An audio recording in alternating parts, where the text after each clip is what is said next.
Good. We'll see how I do with this fan thing. So, how's everybody feeling? Break good?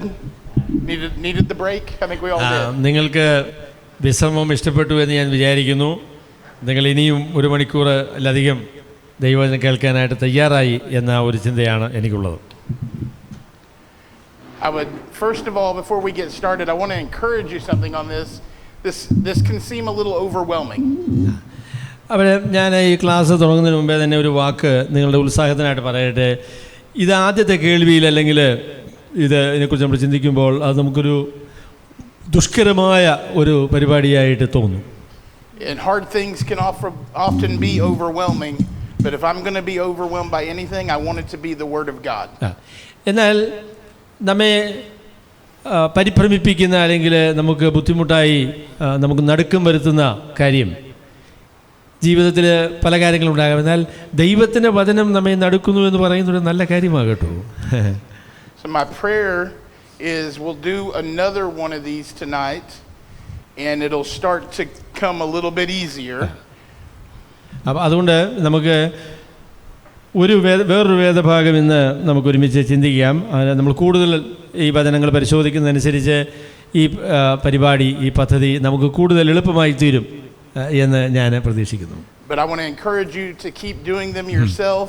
Maybe find a brother that's here, work on them together or do them and compare each other's results. അപ്പോൾ അതുകൊണ്ട് ഈ പരിപാടി നിങ്ങൾ ഇന്നുകൊണ്ടും നാളെ കൊണ്ടും അവസാനിപ്പിക്കരുത്. ഇത് നിങ്ങൾ തുടരണം. നിങ്ങൾക്ക് ഒരു സ്നേഹിതനെ ആവശ്യമാണെങ്കിൽ നിങ്ങൾ ഇന്ന് വന്ന മറ്റ് ഏതെങ്കിലും ഒരു സ്നേഹിതനോടൊപ്പം ഈ അധ്വാനം തുടരുകയും അന്യോന്യം നിങ്ങളുടെ നോട്ടുകൾ പങ്കുവയ്ക്കുകയും അങ്ങനെ ഒരു അക്കൗണ്ടബിലിറ്റി സ്ഥാപിക്കുകയും ചെയ്യാം. Okay, so we're going to start now on Titus 2 verses 11 through 14, so you might want to get that open in your Bible because I'm going to kind of start us and then we're going to give you a few minutes to work and then we'll come back together. തീത്തോസിൻ്റെ ലേഖനം 2-ാമത്തെ അധ്യായത്തിന് 11 മുതൽ 14 വരെയുള്ള വാക്യങ്ങളാണ്. അതുകൊണ്ട് നിങ്ങളുടെ ബൈബിളിൽ നിങ്ങൾക്ക് ആ വേദഭാഗത്തേക്ക് വരാം. തീത്തോസിൻ്റെ ലേഖനം അതിൻ്റെ 2-ാമത്തെ അധ്യായത്തിൻ്റെ 11 മുതൽ 14 വരെ.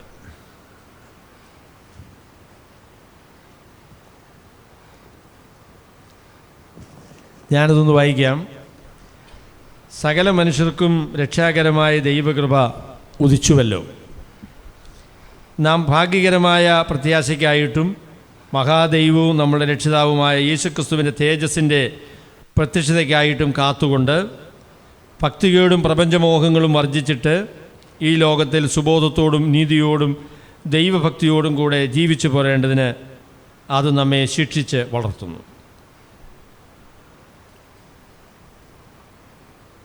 ഒരു വാക്കുണ്ട്. അവൻ നമ്മെ സകല അധർമ്മത്തിൽ നിന്നും വിടുവിച്ച് വീണ്ടെടുത്ത് സൽപ്രവൃത്തികൾ ശുഷ്കാന്തിയുള്ള ഒരു സ്വന്തം ജനമായി തനിക്ക് ശുദ്ധീകരിക്കേണ്ടതിന് തന്നെത്താൻ നമുക്ക് വേണ്ടി കൊടുത്തു.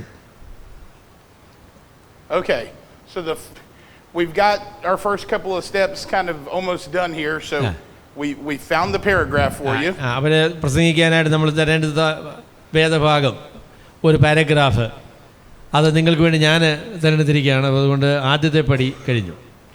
And how many sentences are in this passage here? ഈ പാരഗ്രാഫിലെ എത്ര വാക്യങ്ങൾ അല്ലെങ്കിൽ എത്ര സെന്റൻസുകൾ?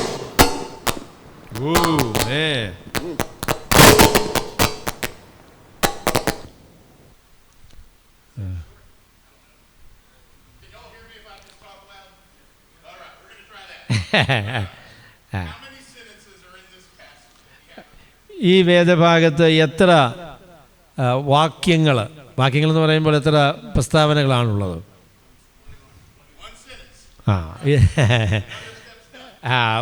ഈ വാക്യത്തിൽ ഒറ്റ സെൻറ്റൻസാണ് ഇത്. അപ്പോൾ അതുകൊണ്ട് 2-ാമത്തെ പടി നമുക്ക് എളുപ്പത്തിൽ പൂർത്തീകരിക്കാൻ സാധിച്ചു.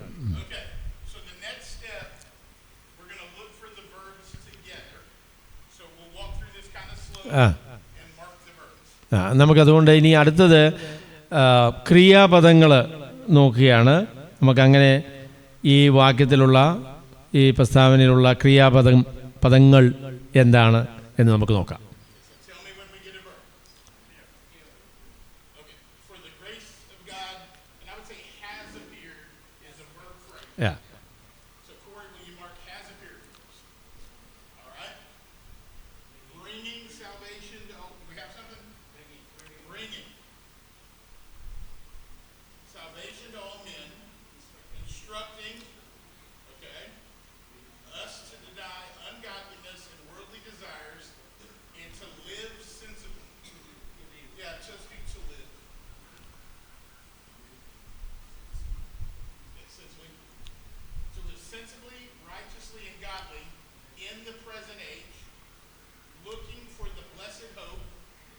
looking.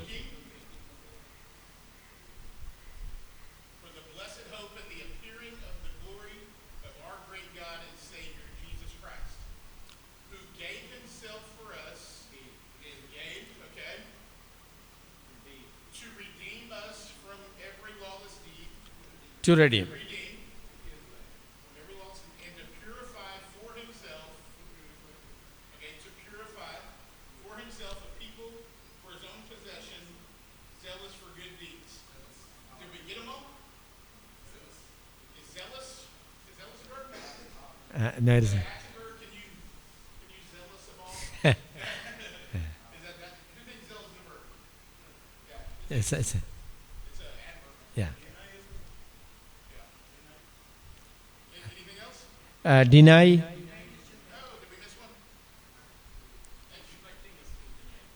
It's hard when you stand right. Did you find it? Yeah. Did we miss a whole line? To deny. Struck yes. Oh, to deny. Okay, you struck yes to deny. Okay. So now what I want you to do, you can work on this yourself or get a brother beside you and want y'all to find the clauses. Yeah. We're going to let you work on it for about 3 to 5 minutes and then we'll come together and work on it again. അവിടെ ഈ വാക്യത്തിലുള്ള ക്ലോസുകൾ, അപ്പോൾ അതിൽ independent close, പിന്നെ dependent close, ഇവ കണ്ടുപിടിക്കണം. അതിന് നിങ്ങൾക്ക് 5 minute സമയം തരികയാണ്. ആ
Will it work here?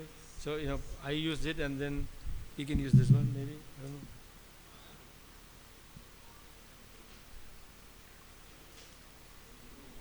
Yeah. So probably I can use it, and because I'm a little far from these two.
I thought I caught some of that, so I missed the start.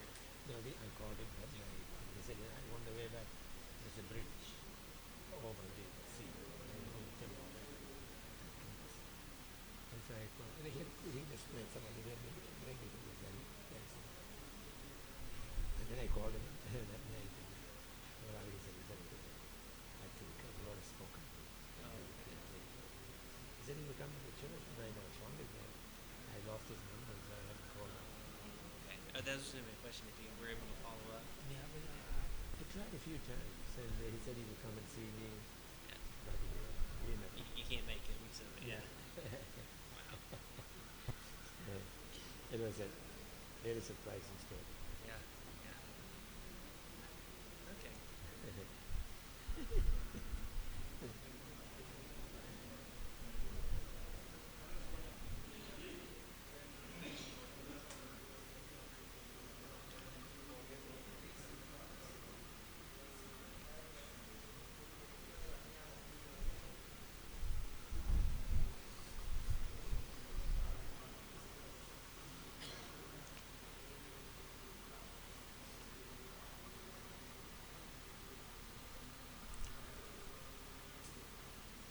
You should have had all the sessions at night, and we could have seen this. Yes, yeah. This session is 2 hours, so yes, a long session. Yeah, I think he's going to do kind of this, like let's talk a little bit, work a little bit, That's talk right. a little bit, work, so that they have to wrestle with it instead of us telling them.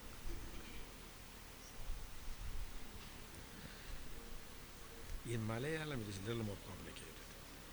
Is it very different? It is a little more complicated.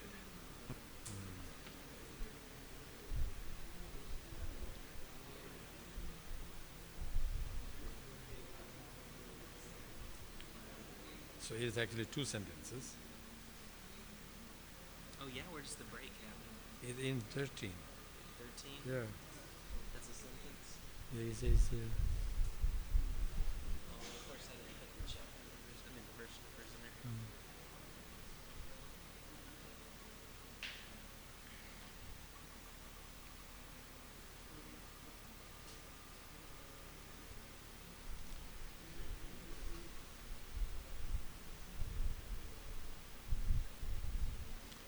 he is actually, the instruction is actually punishing. Or, probably child discipline. Disciplining is the way that they have translated instruction. Oh really? Huh. They said, grace of God has appeared, bringing salvation to all men, disciplining us. But there's an end of the sentence after 13?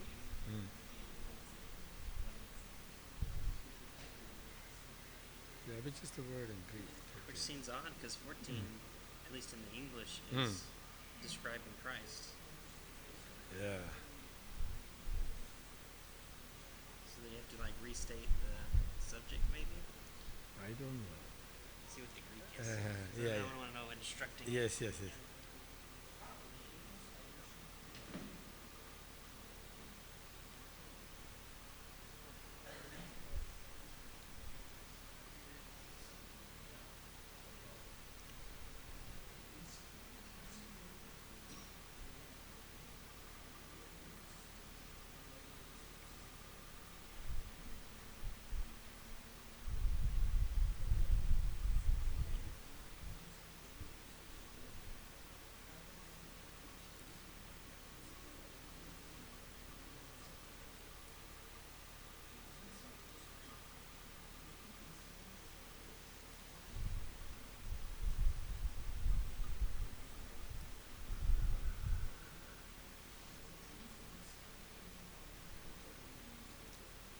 interesting because the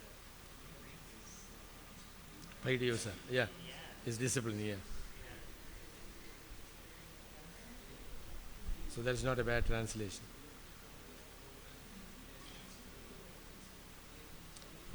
Yeah, I think probably English translation is bad either, because in the child rearing, there is instruction and discipline.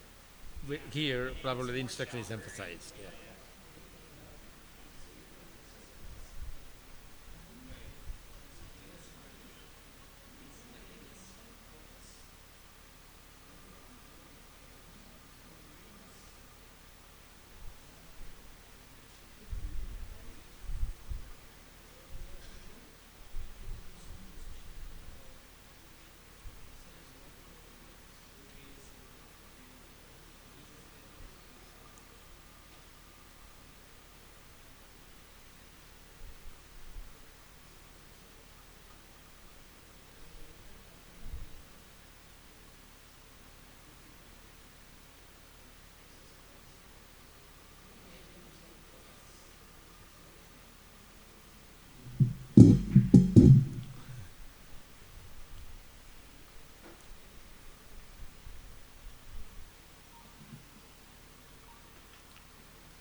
All right.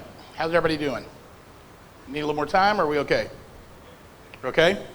All right. So let's start. All we want to do right now is identify our clauses. നമ്മൾ ചെയ്യാൻ ആഗ്രഹിക്കുന്ന കാര്യം ഈ വാക്യത്തിലുള്ള ക്ലോസുകൾ ആദ്യമേ കണ്ടുപിടിക്കുക എന്നതാണ്. Okay. So what's our first clause? Someone tell me what we think the first clause is. അപ്പം ആദ്യത്തെ ക്ലോസ് എന്താണ്? For the grace of God has appeared. Is for not in y'all's Bible on this one too? No. Okay. So, Corey, first of all, let's put a hit return after appeared. Okay, thank you. We're going to kind of move forward up here. That's that same thing that we had in the last passage where Paul will start it because it's coming off of a thought that's leading into this. So the grace of God has appeared is our first clause. What's our second clause? Bringing salvation to all men. Bringing salvation to all men. Do a return after all men. Okay. Okay, instructing us to deny ungodliness and worldly desires. What do y'all do with that there? Instructing us to deny. We want to make that its own? Okay, Corey. To deny ungodliness and worldly desires and to live sensibly, righteously, and godly in the present age, looking for the blessed hope. We got a whole bunch of stuff coming up here. What's the next clause you have? Deny ungodliness and worldly desires. Okay, after desires, Corey, let's hit return there. Or let's go after and. I'm sorry. Let's do that. I'll show you why I did that a little bit. Okay, what's the next one?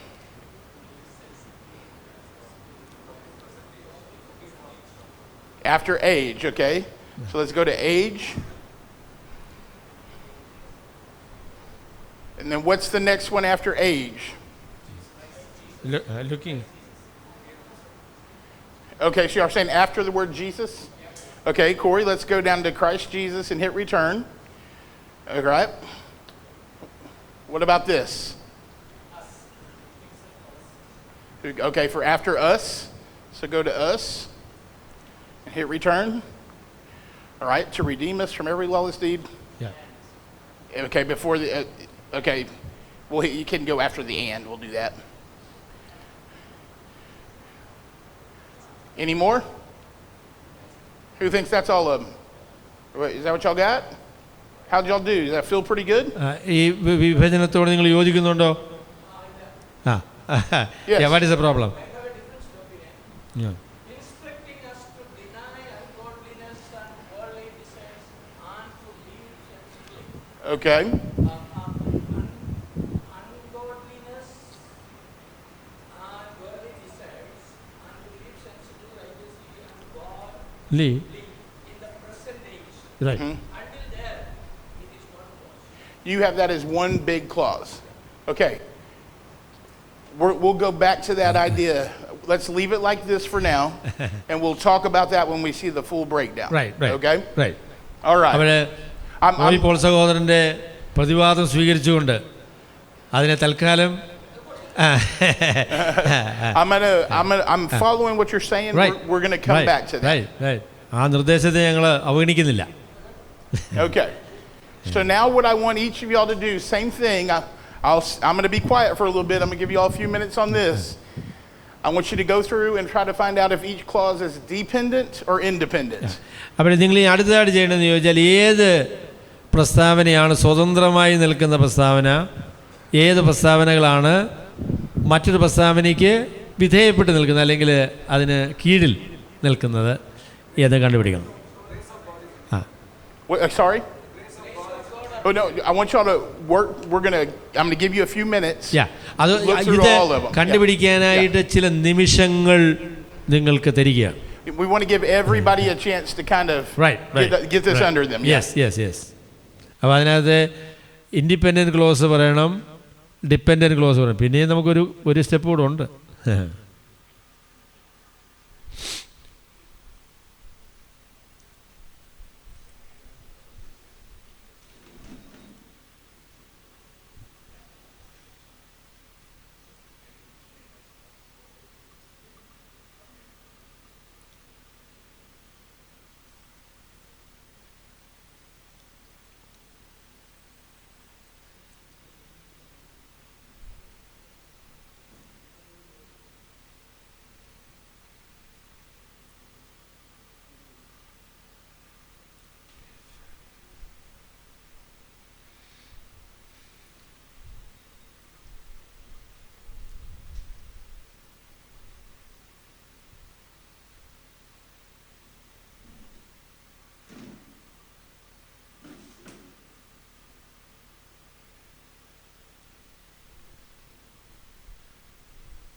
Okay, ready? Yeah. Okay, sorry. All right, so all we're doing right now is saying whether it's a dependent or an independent clause. So the grace of God has appeared. Independent. Okay, so we're going to leave that right where it's at. Bringing salvation to all men. Is that a complete thought? It's a dependent? Dependent. So let's into that. Do you need to translate anything? Yeah, okay. Yeah, I'm sorry. Forgive me. ദൈവത്തിൻ്റെ കൃപ പ്രത്യക്ഷപ്പെട്ടു എന്നുള്ളതാണ് അതിനകത്ത് ഏറ്റവും പ്രധാനപ്പെട്ട പ്രസ്താവന. ദൈവകൃപ ഉദിച്ചുവല്ലോ, അല്ലേ? ദൈവകൃപ ഉദിച്ചുവല്ലോ. രണ്ടാമത് അതിനോട് ചേർത്ത് വരുന്നതാണ് സകല മനുഷ്യർക്കും രക്ഷാകരമായ. അത് ഉള്ള പറഞ്ഞാൽ in Malayalam I think is a better translation because bringing is not there in the original. Okay. Yeah. So actually there's an explanation of salvation. The salvation which is available to all. Okay. രക്ഷാകരമായ ദൈവകൃപ. So it's implied. Yeah, It's implied the grace of God has appeared. So that makes it clear that salvation is available. Yeah. Right. Okay. The grace of God has appeared. ദൈവകൃപ ഉദിച്ചുവല്ലോ. ആ ദൈവകൃപയുടെ പ്രത്യേകത രക്ഷാകരമായ ദൈവകൃപയാണ്. അല്ല, അത് independent അല്ല. ഒരു adjective close, അതിൻ്റെ ഒരു വിശദീകരണമായിട്ട് പറഞ്ഞാൽ രക്ഷാകരമായ ദൈവകൃപ ഉദിച്ചുവല്ലോ എന്നുള്ളതാണ്. അതാണ് ഇൻഡിപെൻഡൻ്റ് ക്ലോസ്. രണ്ടാമത്തത് Instructing us. Is that independent or dependent? Dependent. Okay, we're going to move all the dependents over one space right now. Okay, how about this? To deny ungodliness and worldly desires and dependent? Yeah. Okay. To live sensibly, righteously, and godly in the present age. Dependent. Looking for the blessed hope and appearing of the glory of our great God and Savior, Jesus Christ. Dependent. Okay, can you tab that next part over with it? Okay. Who gave himself for us. Dependent. Independent? No. It's dependent, right? Yeah. If this was a question and you were asking the question, who gave himself for us? That would be a complete thought. This is a statement. Who gave himself for us? Yeah, but that's not here in the text. So if it said he who gave himself for us, that would be an independent clause. But right here, who gave himself for us, that's dependent. Yes. It is Christ Jesus who gave himself for us. Okay. So if you put Christ Jesus who gave himself for us, that could be. But I hope this translates well. When you have our God and Savior, comma, Christ Jesus, comma, this is modifying the God and Savior. Okay? So it doesn't connect to that next line. So if Christ Jesus had fallen down here, that could have been a whole independent clause. Okay, how about to redeem us from every lawless deed and dependent? That is also dependent. And okay, to purify for himself a people for his own possession, zealous for good deeds. Right. Dependent also, right? So we have one independent clause, the rest are all dependent. So that one was pretty easy as far as that. So right now, what do we already kind of know about the passage in your sermon? What should be the main point? Yeah. The grace of God has appeared. അപ്പോൾ നമുക്ക് ഒരു കാര്യം നമുക്ക് ഇതിൽ നിന്ന് ബോധ്യമായി. ഒരു പ്രധാന പ്രസ്താവനയേ ഉള്ളൂ, സ്വതന്ത്രമായി നിൽക്കുന്ന ഒരു പ്രസ്താവനയേ ഉള്ളൂ. അപ്പോൾ അതുകൊണ്ട് നമുക്ക് ഒരു പോയിന്റ് അല്ലെങ്കിൽ അതിൽ പ്രധാനപ്പെട്ടതായിരിക്കുന്ന പ്രസ്താവന എന്ന് പറയുന്നത് രക്ഷാകരമായ ദൈവകൃപ ഉദിച്ചു എന്നുള്ള കാര്യമാണ്. Okay. And I want to go back to my brother's question on the second row here.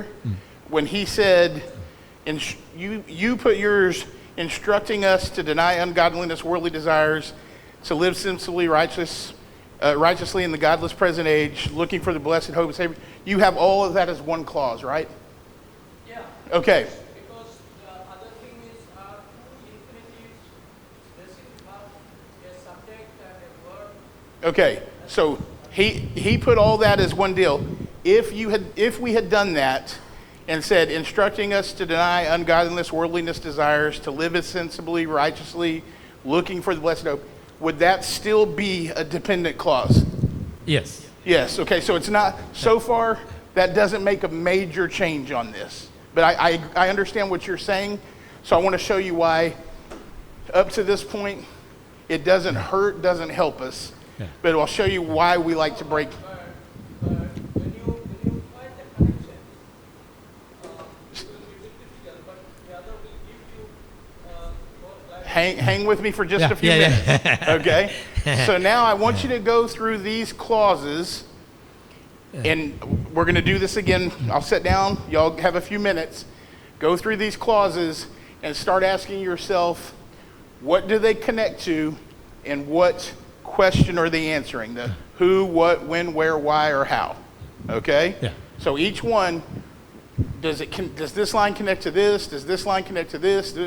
And then what question it answers. അവർ അടുത്ത നിങ്ങളുടെ അധ്വാനം നിങ്ങൾ ചെയ്യേണ്ട കാര്യം ഈ പറഞ്ഞ ഡിപ്പെൻഡൻറ്റ് ക്ലോസ് ഏത് ക്ലോസിനോടാണ് കണക്ട് ചെയ്യുന്നത്, ഏത് ക്ലോസിൻ്റെ താഴെയാണ്, ഏതുമായിട്ട് ബന്ധപ്പെട്ടാണ്, എന്തിന് വിശദീകരണമായിട്ടാണ് ഇത് പറയുന്നത് എന്ന് കണ്ടുപിടിക്കണം. അതുപോലെ തന്നെ ഓരോ ക്ലോസും ആര്, എന്ത്, എവിടെ, എപ്പോൾ എന്ന് പറയുന്ന ചോദ്യത്തിൽ ഏത് ചോദ്യത്തിനാണ് ആ ക്ലോസ് ഉത്തരം പറയുന്നത് എന്നും കൂടെ നിങ്ങൾ കണ്ടുപിടിക്കണം. മനസ്സിലായോ? ആദ്യമേ നമുക്ക് ഒരു സ്റ്റെപ്പ് അങ്ങ് ചെയ്യാം. ഈ ഓരോ ഡിപ്പെൻഡൻറ്റ് ക്ലോസും, അതായത് ഇതിന് താഴെ നിൽക്കുന്ന ഈ ഓരോ പ്രസ്താവനകളും ഏത് പ്രസ്താവനയോട് ബന്ധപ്പെട്ടാണ് വരുന്നത്, അത് ഏതിൻ്റെ കീഴിലാണ് വരുന്നത് എന്നുള്ള കാര്യം നമ്മൾ കണ്ടുപിടിക്കണം.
നിങ്ങളുടെ വാട്സപ്പിൽ എക്സ്പോസറി പ്രീച്ചിങ് എന്ന് പറയുന്ന വാട്സപ്പ് ഗ്രൂപ്പിൽ നമ്മൾ പറഞ്ഞ എല്ലാ നോട്ട്സും അപ്ലോഡ് ചെയ്തിട്ടുണ്ട്. നിങ്ങൾക്ക് ആവശ്യമുണ്ട് എങ്കിൽ അത് പ്രിൻ്റ് ചെയ്തെടുക്കാം, അല്ലെങ്കിൽ നിങ്ങളുടെ കമ്പ്യൂട്ടറിലേക്ക് അയച്ച് കമ്പ്യൂട്ടറിൽ നിന്ന് അത് വായിക്കാം. ഇംഗ്ലീഷിലാണ് നോട്ട്സ്. മലയാളത്തിലേക്ക് പരിഭാഷപ്പെടുത്താൻ ആർക്കെങ്കിലും താല്പര്യമുണ്ടെങ്കിൽ അതും നിങ്ങൾക്ക് ചെയ്യാവുന്നതാണ്.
Ready? Yeah.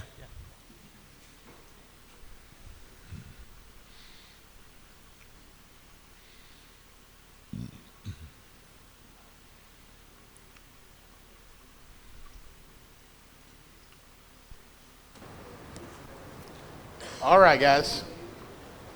Let's take a look at this now. So we got the grace of God has appeared. That was our independent clause. അപ്പോൾ നമുക്ക് ദൈവകൃപ, രക്ഷാകരമായ ദൈവകൃപ ഉദിച്ചു എന്നുള്ളതാണ് ഇതിലെ സ്വതന്ത്രമായി നിൽക്കുന്ന പ്രസ്താവന. അതാണ്. So does it make sense to say the grace of God has appeared, bringing salvation to all men? അതായത് ഇപ്പം ഇംഗ്ലീഷിലെ കാര്യം പറയാം. ദൈവകൃപ ഉദിച്ചു, അതിനോട് ചേർത്ത് എല്ലാ മനുഷ്യർക്കും രക്ഷ ലഭിക്കുന്നതായ കൃപയാണ് എന്ന് പറഞ്ഞാൽ കുഴപ്പമുണ്ടോ? അല്ല, അത് ചേർന്ന് പോകുന്നൊരു പ്രസ്താവനയാണോ? Yes? Yes. Okay. Yeah. What question does this answer about that? ദൈവകൃപയെ സംബന്ധിച്ച് ദൈവത്തിൻ്റെ സകല മനുഷ്യർക്ക് രക്ഷ കൊണ്ടുവരുന്നു എന്നുള്ള ആയിരിക്കുന്ന പ്രസ്താവന ഏത് ചോദ്യത്തിനുള്ള മറുപടിയാണ് തരുന്നത്? എപ്പോൾ, എങ്ങനെ, എന്ത്, എവിടെ എന്നുള്ള ചോദ്യത്തിൽ.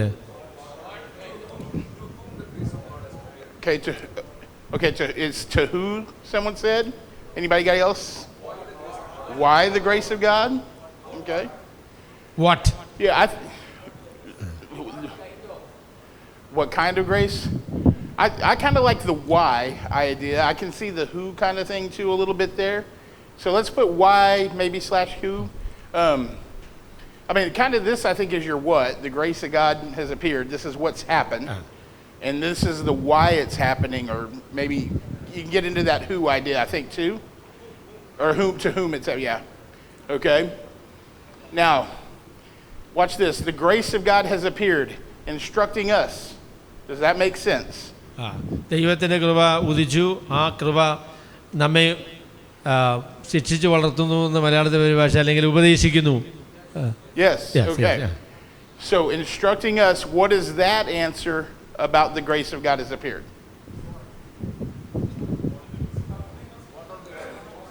What it's doing, right? What? Okay, what are the instructions? Okay. Yeah.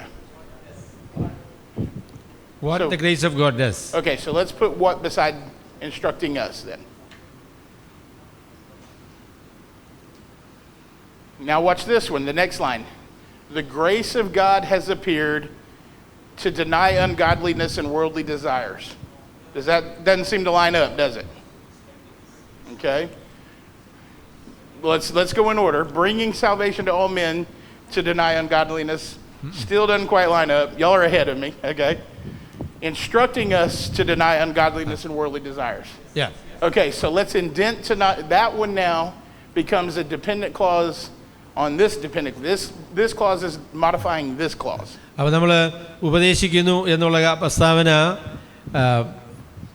നമ്മൾ ദൈവകൃപ പ്രത്യക്ഷപ്പെട്ടു എന്നുള്ളതിൻ്റെ കീഴിലാണ് വരുന്നത്.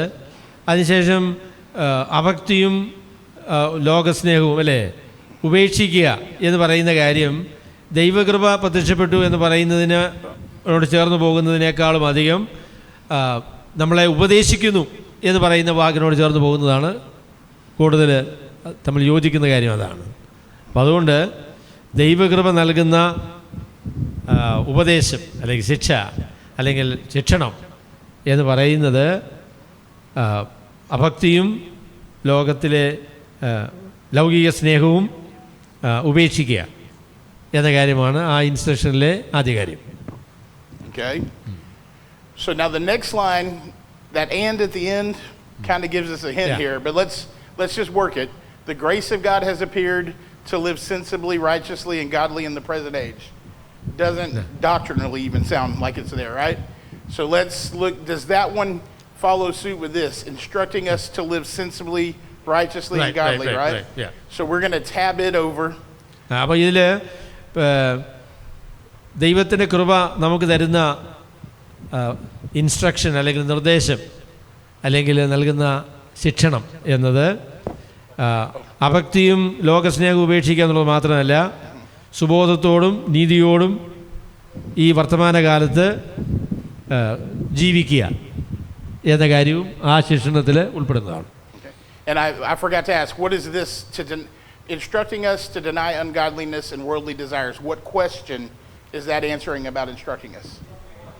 What it's instructing us? Yeah. Okay, what? Negative and positive. To live sensibly, is that what do we think that is answering? What also?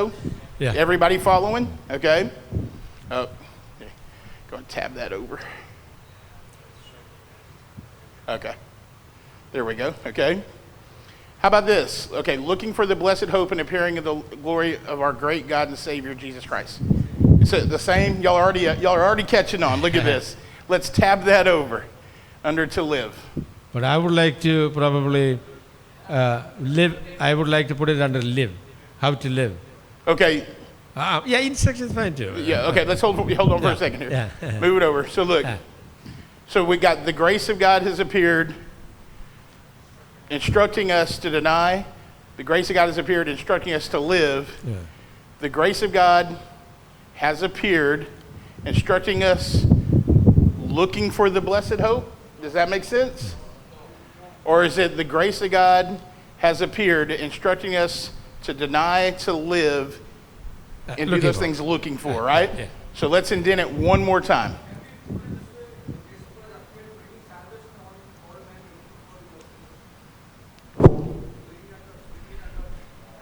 So you're saying bringing salvation to all men, looking for the blessed hope and appearing of the glory of our... So you think, let me ask you this. You think the grace of God has appeared bringing salvation... Oh, you're tying it to these men here? What do y'all think of that? That is too far away. Yeah. അതായത് നമ്മൾ പറഞ്ഞ കാര്യത്തിൽ നിന്ന് ഈ പ്രസ്താവന ഒരുപാട് അകലെയാണ്. അതുപോലെ തന്നെ എപ്പോഴും അറ്റാച്ച്മെൻ്റ് എന്ന് പറയുന്നത് ഏറ്റവും അടുത്ത കാര്യത്തോടാണ്. ആ അറ്റാച്ച്മെൻറ്റ് അടുത്ത കാര്യം ഒരു വിധത്തിൽ യോജിക്കുന്നില്ലെങ്കിൽ അതിന് മുൻപിലുള്ള സാധനമായിരിക്കാം. എന്നാൽ ഒരു വാക്ക് കണ്ടതിന് നമുക്ക് പുറകെ പോയി ഒരു കാര്യത്തോടെ അറ്റാച്ച് ചെയ്യുക എന്ന് പറയുന്നത് വളരെ അൺനാച്ചുറലാണ്. ചില അവസരങ്ങളുണ്ടാകാം. എന്നാലത് you look for the distance. ദൂരെ നമ്മളെപ്പോഴും നോക്കണം.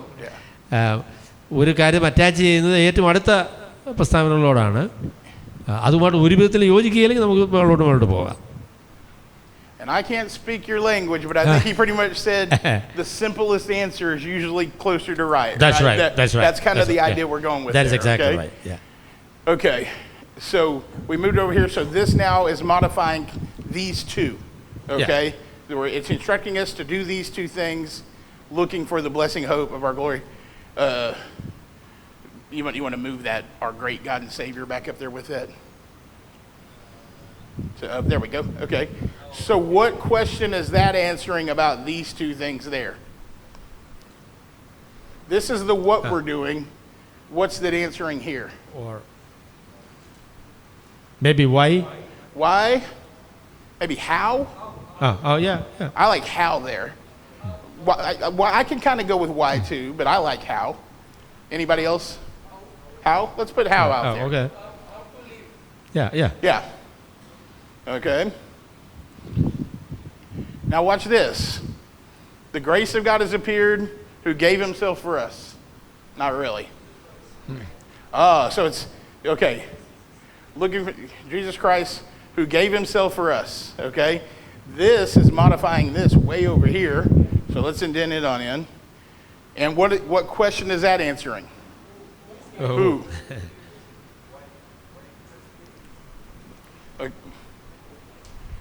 Okay. Why he has to what? Okay, but first, just this line right now is who gave himself for us. Okay? Now watch this. The grace of God has appeared to redeem us from every lawless deed. That makes sense, but who thinks it's way back to here, or who thinks it goes to Jesus who gave himself for us?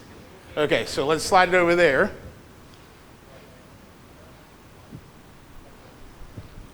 Okay, to redeem us from every lawless deed. What is that answering? So we have a who, a why, okay. Actually, it has to be quote one more time. Because Oh, yes, thank you. Yeah, thank you. Okay, and we're saying that's a why? Yeah. Okay.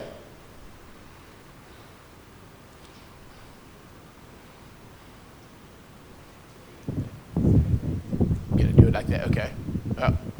All right. And then the grace of God appeared to purify for himself a people. Again, this kind of makes sense, but I think it right back to this who again. So we're going to click it over to the to redeem. To purify. We'll give Corey a second. That one got a little chopped up. Okay, what question did that answer? Again, why? Why? Right?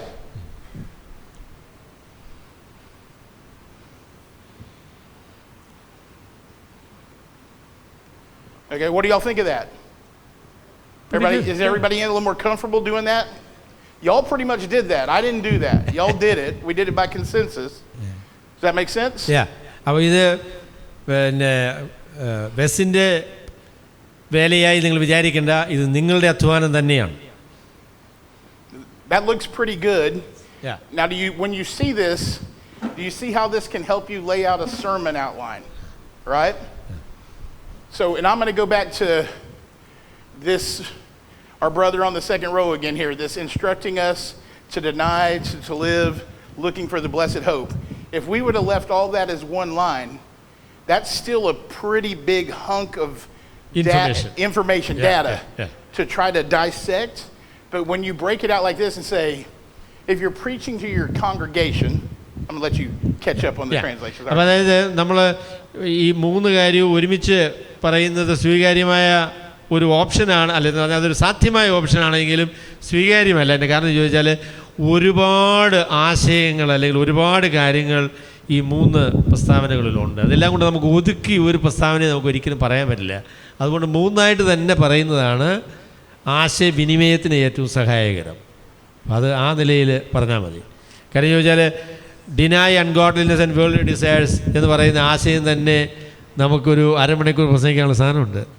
പിന്നീട് sensibly righteously godly is a very very rich statement. അപ്പം അതുകൊണ്ട് ഒരുമിച്ച് പറഞ്ഞാൽ നമ്മൾ ആകെപ്പാടെ കുഴപ്പത്തിലാവും. അത് വിടർത്തി മൂന്നായിട്ട് പറഞ്ഞാൽ ഒരു മര്യാദയ്ക്ക് നമുക്ക് പറഞ്ഞു പിടിപ്പിക്കാനായിട്ട് സാധിക്കും. And so if you're putting a sermon together and one of your main points is going to be the grace of God has appeared instructing us, then your sub-points become this. And so our job, like in Ezra, like the priest, is to make sure everyone who comes understands, so we can create sermons that break this down, that it instructs us to deny and to live, and then this is how we live, we deny and live doing this. So it helps you just lay your sermon out to break it down further. അപ്പോൾ ഇത് എല്ലാവർക്കും ചെയ്യാവുന്നൊരു കാര്യമാണ്.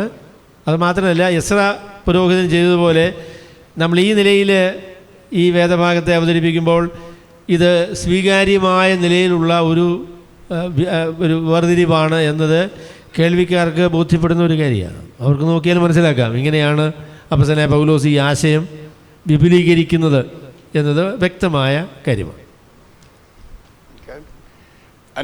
Something else I want to encourage you as pastors from my perspective is to, when you do this, use this to pray.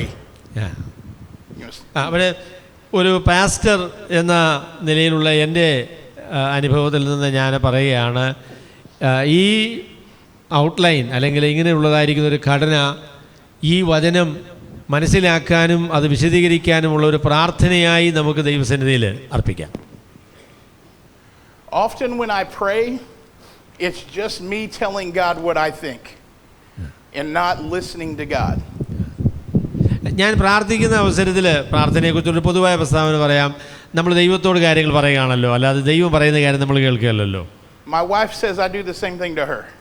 അപ്പോൾ എൻ്റെ ഭാര്യയും പറയും, നിങ്ങൾ സംസാരിക്കുമ്പോൾ ഞാൻ പറയുന്നത് നിങ്ങൾ കേൾക്കുകയല്ല, നിങ്ങൾ എന്നോട് പറയുകയാണെന്ന് പരാതി പറയാറുണ്ട്. So if God's means of talking to us is the Bible, when we pray, why wouldn't we use his words to converse with him? അതായത് പ്രാർത്ഥന എന്ന് പറയുന്നത് ദൈവത്തോടുള്ള സംസാരമാണ്, പ്രാർത്ഥന എന്ന് പറയുന്നത് ദൈവത്തിൻ്റെ ശബ്ദമാണ്. എങ്കിൽ പ്രാർത്ഥിക്കുമ്പോഴേ എന്തിനാ ദൈവത്തിൻ്റെ വചനം ദൈവത്തോട് തന്നെ തിരിച്ചു പറയുന്നേ? So if I pray and say, if in a prayer I have this in front of me and I say, God, thank you that your grace has appeared and it brings salvation to all men. അപ്പോൾ ഞാൻ പ്രാർത്ഥിക്കുകയാണെങ്കിൽ ഞാനിങ്ങനെ പ്രാർത്ഥിക്കും, കർത്താവേ അവിടുത്തെ രക്ഷാകരമായ കൃപ പ്രത്യക്ഷപ്പെട്ടതോർത്ത് ഞാൻ നിനക്ക് നന്ദി പറയുന്നു. And thank you that your grace instructs us. കർത്താവേ അവിടുത്തെ കൃപ എന്നെ ദിനംപ്രതി നോണം ശിക്ഷണത്തിൽ നടത്തുന്നു എന്നുള്ളതുകൊണ്ട് ഞാൻ നിനക്ക് നന്ദി പറയുന്നു. Thank you for instructing me to deny ungodliness and worldly desires. കർത്താവേ ഈ ലോകത്തിൻ്റെ മോഹങ്ങളിൽ നിന്നും അതിൻ്റെ വഴികളിൽ നിന്നും എന്നെ വിട്ടു നിൽക്കുവാൻ അവിടുന്ന് എന്നെ അഭ്യസിപ്പിക്കുന്നത് കൊണ്ട് അല്ലെങ്കിൽ അങ്ങനെ എന്നോട് നിർദ്ദേശിക്കുന്നത് കൊണ്ട് ഞാൻ നിനക്ക് നന്ദി പറയുന്നു. Thank you for instructing us to live sensibly, righteously and godly in the present age. ഈ വർത്തമാനകാലത്ത് സുബോധത്തോടും നീതിയോടും ദൈവഭയത്തോടും കൂടെ ജീവിക്കുവാനായിട്ട് നിന്റെ കൃപ എന്നെ ഉപദേശിക്കുന്നു എന്നുള്ളതുകൊണ്ട് ഞാൻ നിനക്ക് നന്ദി പറയുന്നു. And God, while I do that, I'm going to be looking for the blessed hope and appearing of you in glory. കർത്താവേ ഈ ലോകത്തിൽ ആ നിലയിൽ ദൈവഭയത്തിൽ ജീവിക്കുമ്പോൾ കർത്താവായ യേശുക്രിസ്തുവിൻ്റെ മഹത്വകരമായ വരവ് എൻ്റെ പ്രതീക്ഷയും പ്രത്യാശയുമാണ്. And I can keep praying through whole passages and it's me having a conversation and God's words are speaking to me. It's not just me telling him what I think he should do. ഈ നിലയിൽ പ്രാർത്ഥിക്കുമ്പോഴേ നമ്മൾ ദൈവത്തോട് നമ്മൾ പ്രസംഗം പറയുകയല്ല, ഈ പ്രസംഗം നമുക്ക് ദൈവത്തിൻ്റെ ആത്മാവിനാൽ മനസ്സിലായതുകൊണ്ട് അതിന് ദൈവത്തിന് നന്ദി പറയുകയാണ് ചെയ്യുന്നത്. And then that's the same thing you're teaching your congregation when you base your sermons off of this. ഇതിൽ നിന്ന് നാം ഒരു സന്ദേശം രൂപപ്പെടുത്തുമ്പോൾ നമ്മുടെ കേൾവിക്കാരുടെ ഹൃദയത്തിലും അതേ നന്ദിയും ദൈവത്തിൻ്റെ സന്നിധിയിലുള്ള അതേ തീരുമാനവും ഉണ്ടാകണം എന്നതാണ് നമ്മുടെ ലക്ഷ്യം. Amen. Praise the Lord. Amen. All right. This is very early. Mike, do y'all want to do some Q&A? We got that kind of wrapped up, or what do y'all want to do? Yeah, please do. Yeah. Why don't you or make some more comments on this wonderful passage. You want to add anything in all this? Yeah. Or how would you preach this sermon? You know, how would you put it as a sermon? Yeah.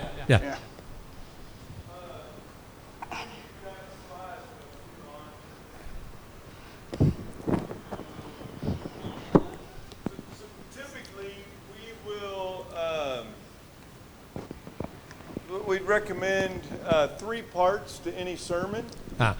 അവിടെ ഒരു പ്രസംഗത്തെ സംബന്ധിച്ച് പറയുമ്പോൾ അതിന് 3 ഭാഗങ്ങൾ ഉണ്ടാകണം എന്ന് പറയുന്ന ഒരു ഉചിതമായ പ്രസ്താവനയാണ്. There would be an introduction or a beginning. There would be the main body of the sermon, and then there would be the conclusion, the ending. അവിടെ ഒന്നാമത് നമ്മൾ പ്രസംഗത്തിന് ഒരു മുഖവുര ഉണ്ടാവണം. ആ പ്രസംഗം നമുക്കൊന്ന് അവതരിപ്പിക്കണം, അതിനൊരു മുഖവുര വേണം. രണ്ടാമത് പ്രസംഗത്തിൻ്റെ പ്രധാന ഭാഗം എന്ന് പറയുന്നത് the body of the sermon എന്ന് പറയുന്ന ഭാഗം. മൂന്നാമത് ഈ പ്രസംഗം നമുക്കൊന്ന് സമാപിപ്പിക്കണം, അതിൻ്റെ സമാപനം വേണം. അങ്ങനെ 3 ഭാഗങ്ങളായിട്ട് പ്രസംഗത്തെക്കുറിച്ച് നമുക്ക് പറയാം. Yeah, and so Corey has put up some parts of the introduction. We typically would recommend 5 parts to an introduction. Is that what you would do here as well? Just only one thing. Just one? Oh, okay. I say a joke and then people laugh, and that's the way. Yeah. So, but just real quick, in introduction, we would say maybe it's 10% of your sermon. So if you're doing a 40-minute sermon, your introduction may be 4 minutes. നിങ്ങളുടെ പ്രസംഗത്തിൻ്റെ മുഖവുര എന്ന് പറയുന്നത് നിങ്ങളുടെ പ്രസംഗത്തിൻ്റെ ഒരു 10%. 45 മിനിറ്റത്തെ sermon ആണെങ്കിൽ ഒരു 4 minute നിങ്ങളുടെ മുഖവുരയ്ക്ക് വേണ്ടി നിങ്ങൾ ഉപയോഗിക്കണം. This would be homiletics. This would be taking the text we just did and turning it into a sermon. Yeah, I agree with everything that is being written there with introduction. Yeah. And so just real quick, it would be usually you would start with an image. In the United States, an audience makes their mind up in the first minute or two whether or not they're going to listen. ഒരു പ്രസംഗത്തെ സംബന്ധിച്ച് പറയുമ്പോൾ അമേരിക്കയിൽ പ്രത്യേകിച്ച് ആദ്യത്തെ 1-2 വാക്കുകൾ കേൾക്കുമ്പോൾ തന്നെ ഈ പ്രസംഗം കേൾക്കണോ അതോ കേൾക്കണ്ടായോ എന്ന് കേൾവിക്കാരെ തീരുമാനിക്കും. At our church, many people go and look on their phones for the Bible. And if you don't grab their attention in the first minute or two, it's very easy to go from the Bible to the Google. You know? അവരെ ഈ പ്രസംഗത്തിൻ്റെ ആദ്യത്തെ ചില പ്രസ്താവനകൾ തന്നെ അവരുടെ ഈ പ്രസംഗം കേൾക്കാൻ ആവശ്യമുള്ളൊരു പ്രസംഗമാണെന്നുള്ള ബോധ്യം അവർക്ക് വരുന്നില്ലെങ്കിൽ പലരുടെയും ബൈബിള് അവരുടെ ഫോണിൽ തന്നെയാണ്. അപ്പോൾ ബൈബിളിലേക്ക് പോയി പിന്നെ അവിടെ നിന്ന് വാട്സപ്പിലേക്ക് പോയി. വാട്സപ്പ് എന്നുള്ളത് നമ്മുടെ രീതിയാണ് കേട്ടോ, അവർ ഗൂഗിൾ എന്നാണ് പറഞ്ഞത്. And so the image would be something that illustrates the main idea of the sermon, but does it in a way that's interesting, that's engaging. അവരെ നമ്മളുടെ പ്രസംഗത്തിൻ്റെ പ്രധാന ആശയം രസകരമായ രീതി അല്ലെങ്കിൽ അതിന് ശ്രദ്ധേയമായ രീതിയിൽ അവതരിപ്പിക്കുന്ന ഒരു മുഖവുര നമ്മുടെ പ്രസംഗത്തിന് ആവശ്യമാണ്. And so it could be a joke, it could be maybe an Old Testament reference, it could be a story from your life. Or a story from the life of somebody else. Or a story from history or anything, yeah. And so if we were going to come up with an image for that text we just did, I'll let you catch up. അപ്പോൾ അതായത് നമ്മളുടെ ഇന്ന് ഇവിടെ തീത്തോസിൽ നിന്നുള്ളതായിരിക്കുന്ന ആ വാക്യങ്ങൾ നമ്മൾ പ്രസംഗിക്കുകയാണെങ്കിൽ അതിലെ ആശയം, അതിലെ ഏറ്റവും പ്രധാനപ്പെട്ട അതിൻ്റെ കേന്ദ്രീയ വിഷയം അത് അവതരിപ്പിക്കുന്ന നിലയിലുള്ളതായ ഒരു മുഖവുര നമുക്ക് ആവശ്യമാണ്. You know, as I look at that text we just went through, that the grace of God has appeared, and it's bringing, and I would agree in Greek that's really an adjective. Right, in English, it's a participle. Bringing, there's a big section on instructing. And so the bringing salvation is the grace of God is what justifies us, what brings salvation. But Paul is saying the grace of God does much more. The grace of God is also responsible for my sanctification. അവിടെ ദൈവകൃപയുടെ പ്രത്യക്ഷതയാണ് ഈ വേദഭാഗത്തിൻ്റെ ഏറ്റവും പ്രധാനപ്പെട്ട ആശയം. ഇവിടെ രക്ഷാകരമായ ദൈവകൃപ എന്ന പ്രസ്താവനയിൽ രക്ഷ ദൈവകൃപയിലൂടെയാണ് എന്നുള്ള കാര്യം നമുക്കറിയാം. എന്നാൽ അതിന് ശേഷമുള്ള പ്രസ്താവന രക്ഷ മാത്രമല്ല, അല്ലെങ്കിൽ നീതീകരണം മാത്രമല്ല ദൈവത്തിൻ്റെ കൃപ, അതിനുശേഷമുള്ളതായിരിക്കുന്ന വിശുദ്ധ ജീവിതം എന്ന് പറയുന്നതും ദൈവത്തിൻ്റെ കൃപ തന്നെയാണ്. And so maybe an image that I might use is I would think of something maybe in my life that I use, but I just use a small portion of it. An example might be, you know, we gave my mom a computer. And the goal was that she would be able to FaceTime her grandkids and find recipes and do all this stuff. And all she could do was turn it on and off. that she underutilized that computer, oftentimes in the same way we comprehend what grace means to us അവിടെ spiritually. ഞാനൊരു Something like that. മുഖപുര എൻ്റെ ഹൃദയത്തിൽ വന്നത് പറയാം. അതായത് എൻ്റെ അമ്മായിയമ്മയ്ക്ക് ഞാനൊരു computer കൊടുക്കുകയാണ്. ആ കമ്പ്യൂട്ടർ കൊണ്ട് അമ്മായിയമ്മ ഉദ്ദേശിക്കുന്നത് ഫേസ് ടൈം ചെയ്യാം, പിന്നെ 1-2 റെസിപ്പികൾ കണ്ടുപിടിച്ച് അത് ഉപയോഗിക്കാം. എന്നാൽ ആ കമ്പ്യൂട്ടറിൻ്റെ 0.001% ഉപയോഗം മാത്രമേ വല്യമ്മയ്ക്ക് സാധിക്കുകയുള്ളൂ. ഏതാണ്ട് നമ്മൾ രക്ഷയെ സംബന്ധിച്ചുള്ള നമ്മളെ സമീപനവും അത് തന്നെയാണ്. ദൈവം വെളിപ്പെടുത്തിയ രക്ഷയിൽ ഒരു ചെറിയ ഭാഗം മാത്രമേ നമ്മൾ ഉപയോഗിക്കുന്നുള്ളൂ, ബാക്കി ഭാഗം ഉപയോഗിക്കാതെ വെറുതെ കിടക്കുകയാണ്. എന്നാൽ രക്ഷാകരമായ ദൈവകൃപയുടെ പ്രത്യക്ഷത അത്ഭുതകരമായ സാധ്യതകളുടെ വെളിപ്പാടാണ് എന്ന നിലയിൽ ഞാൻ ഈ പ്രസംഗത്തെ അവതരിപ്പിക്കും. And so maybe I would try to tell it in a funny way, a short, funny way. Do y'all know Alexa, Amazon Alexa? Here? Yeah. So, I don't know how many of you. Alexa, അറിയാമോ? Alexa. So we gave her, it was an Alexa, and she could call all the grandkids and FaceTime them. Alexa, പിന്നെ അത് അലക്സയോട് പറഞ്ഞാൽ കൊച്ചുമക്കളെ വിളിക്കും, face time ചെയ്യാനുള്ള ക്രമീകരണങ്ങളൊക്കെ Alexa തന്നെ നമുക്ക് ചെയ്തു തരും.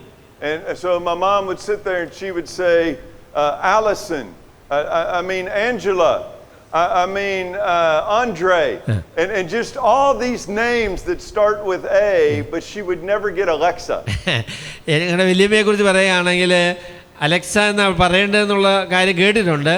അവിടെ ആൻഡ്രിയ, ആൾഡ്രിൻ അങ്ങനെയൊക്കെയുള്ള ഉപയോഗിച്ചുള്ള മറ്റ് പല പേരുകൾ പറയുമ്പോൾ അലക്സ എന്നുള്ള പേര് പറയത്തില്ല. And so the goal would be either you would laugh or maybe you would say, my mom does the same thing, you know, but we would connect just for a moment. അവിടെ രക്ഷയെ സംബന്ധിച്ച് നമുക്ക് കാര്യങ്ങൾ അറിയാമെങ്കിലും രക്ഷാകരമായി പ്രവർത്തിനിരതമായ ദൈവകൃപയെ സംബന്ധിച്ച് നമുക്ക് അത്രത്തോളം ബോധ്യമില്ലാത്തതുകൊണ്ട് നമ്മൾ പലതും പറയും, ദൈവകൃപ നമ്മുടെ ജീവിതത്തിൽ പ്രവർത്തിക്കാനായിട്ട് സാധിക്കില്ല എന്നുള്ള ഒരു രസകരമായ ഉദാഹരണമാണ് അതിന് മുഖവരിയായിട്ട് ഞാൻ പറഞ്ഞത്. But I would tell that short story, that image, and then I would go to the need, which is where I'm trying to connect you through the image to the text. അവിടെ രണ്ടാമത് ശ്രദ്ധ പിടിച്ചു പറ്റുക എന്നുള്ളതാണ് ഒന്നാമത്തെ കാര്യമെങ്കിൽ, രണ്ടാമത്തെ കാര്യം എന്ന് പറയുന്നത് ഈ പ്രസംഗം കേൾക്കുന്നതിൻ്റെ ആവശ്യകതയെ ബോധ്യപ്പെടുത്തുക. അതായത് അവരുടെ ജീവിതത്തിലുള്ള ഒരു ആവശ്യവുമായി ഈ പ്രസംഗത്തിന്, അതല്ലെങ്കിൽ അവരൊരു പ്രശ്നത്തിന് പരിഹാരമായിട്ടാണ് ഈ സന്ദേശം എന്നുള്ള ബോധ്യം അവർ വരത്തക്ക രീതിയിൽ അവരുടെ ജീവിതത്തിൽ ഒരു ആവശ്യവുമായിട്ട് നമ്മളെ സന്ദേശത്തെ നമ്മൾ ഘടിപ്പിക്കുക. And I might say something like this. I would say, we gave my mom a gift and she lacked the understanding and appreciation to utilize that gift. Maybe you've never had that experience, but our text today is going to say that God has given us a gift.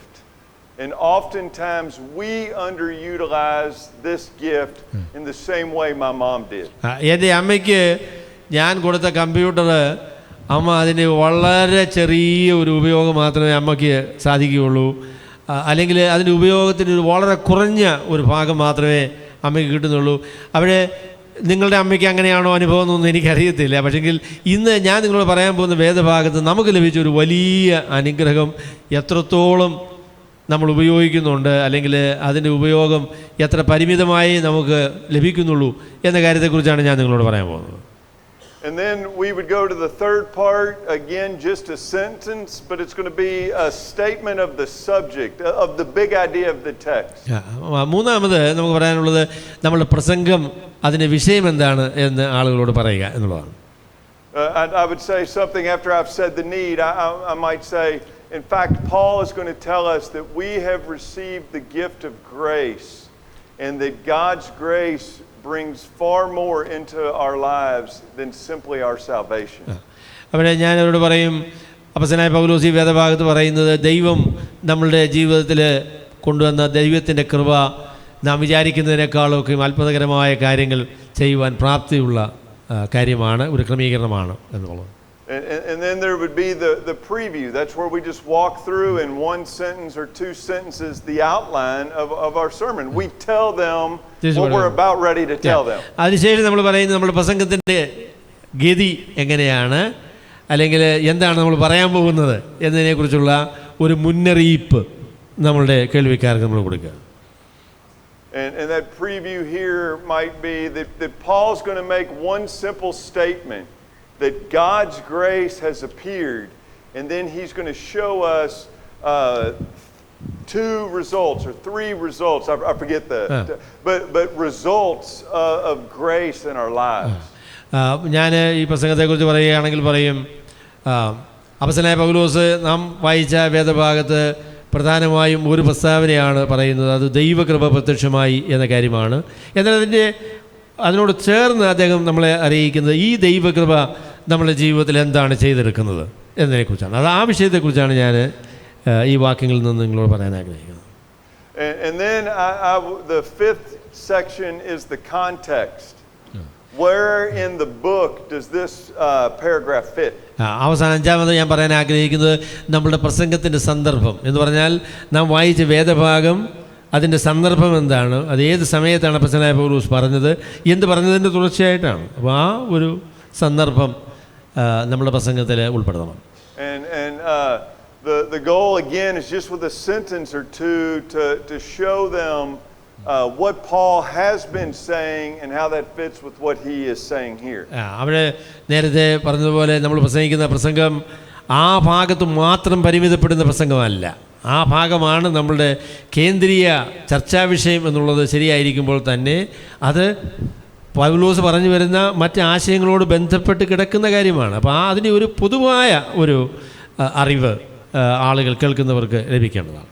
And you may in this context say in Titus 2:1-10 Paul says, Titus, instruct the church, instruct the people you're ministering to, and he's going to talk about older men, older women, younger women, that you are to teach sound doctrine to these people.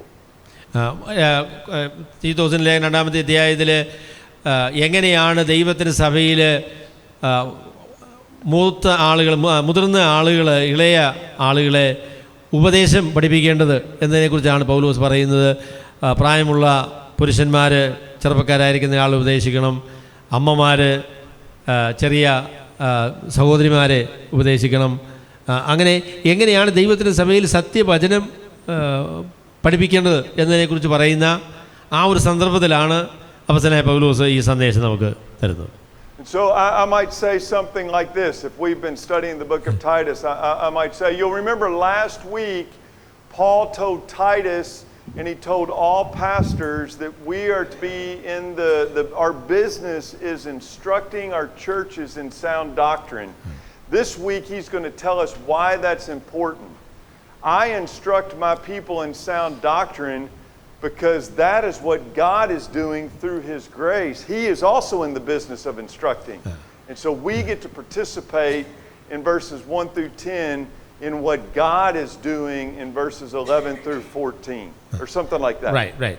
അവർ ദൈവത്തിൻ്റെ സഭയിൽ എങ്ങനെയാണ് ഉപദേശം അല്ലെങ്കിൽ ശിക്ഷണം നടത്തേണ്ടത് എന്നതിനെക്കുറിച്ച് അപ്പോസ്തലനായ പൗലോസ് പറയുന്ന സന്ദർഭത്തിലാണ് ഈ കാര്യം പറയുന്നത്.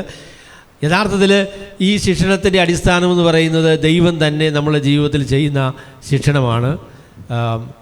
അന്യോന്യമുള്ള ഉപദേശത്തിൻ്റെ അടിസ്ഥാനം ദൈവത്തിൻ്റെ കൃപ നമ്മുടെ ജീവിതത്തിൽ ചെയ്യുന്ന ആ ഉപദേശത്തിൻ്റെ അടിസ്ഥാനത്തിലാണ് നമുക്ക് മറ്റുള്ളവരെ ഉപദേശിക്കാൻ സാധിക്കുന്നത്. So in just a few minutes what I'm trying to do is make you want to listen to the message by engaging you with some type of image.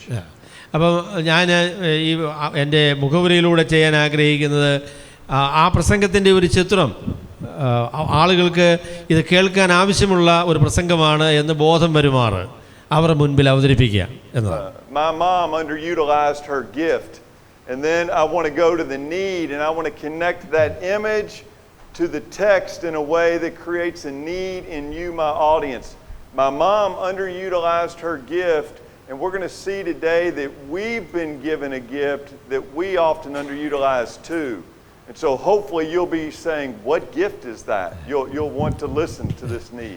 എൻ്റെ അമ്മയ്ക്ക് ഞാൻ നൽകിയ ഒരു സമ്മാനം അമ്മ വളരെ പരിമിതമായിട്ടേ ഉപയോഗിച്ചുള്ളൂ. നമുക്ക് ദൈവം തന്ന ഒരു സമ്മാനത്തെക്കുറിച്ചാണ് ഞാൻ നിങ്ങളോട് പറയാൻ പോകുന്നത്.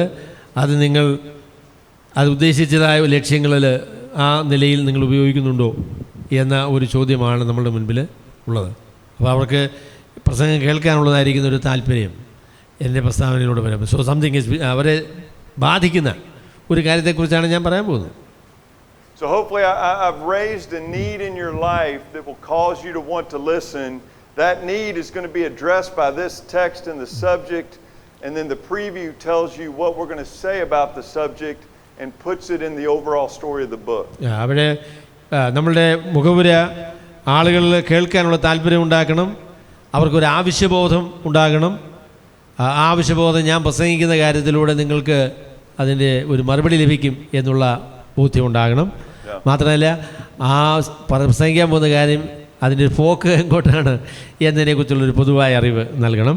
മാത്രമല്ല ഞാനീ പറയുന്ന കാര്യം അപ്പോസ്തലനായ പൗലോസ് പറയുന്ന കാര്യങ്ങൾ തുടർച്ചയായിട്ട് അദ്ദേഹത്തിന് പറഞ്ഞതിൻ്റെ സന്ദർഭം അനുസരിച്ച് തന്നെയാണ് ഞാൻ നിങ്ങളോട് പറയുന്നത് എന്ന കാര്യവും നമ്മുടെ കേൾവിക്കാർക്ക് ബോധ്യപ്പെടണം. So after we've done the context, then I move right into the text. And that's why I'd say, so look with me at verse 11. Yeah. And I direct them back to the text.